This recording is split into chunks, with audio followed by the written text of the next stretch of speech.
আর এই হুজুরের ছেলে সঙ্গে বন্ধুত্ব যেমন হওয়ার পরে সে তো অনেক কিছু বলে, এই ইংলিশে কথা বলে, কত কি বলে। হুজুরের ছেলে শুধু গাল মুখটা হাঁ করে থাকে, কি বলে হোয়াট ইজ দিস বলে। কিন্তু হুজুরের ছেলে বলে, আচ্ছা বন্ধু বলো তো, তুমি তো সব কিছু বলছো, আমি তোমাকে একটা কথা বলি, তুমি মুসলমান?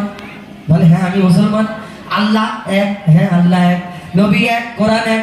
বলে আচ্ছা তুমি বলো শোয়ার দোয়া কি, ঘুমানোর দোয়া কি, খাবার দোয়া কি, পেশাব পায়খানা করার দোয়া কি? আমরা মুসলমান, আমাদের কেমন করে নামাজ পড়তে হয়, কেমন করে কোরআন পড়তে হয়, কেমন করে কলমা পড়তে হয়।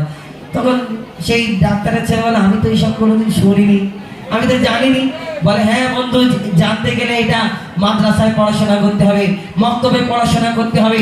এখন আস্তে আস্তে শিক্ষার হার বাড়ছে, যখন এই কথা শুনতে থাকে, যখন শুনতে থাকে, দিনের কথা শুনতে থাকে, সেই ডাক্তারের ছেলে তার মনের কত আশা জাগতে থাকে, আস্তে আস্তে বাড়তে থাকে যে কি করে আমি শিখবো।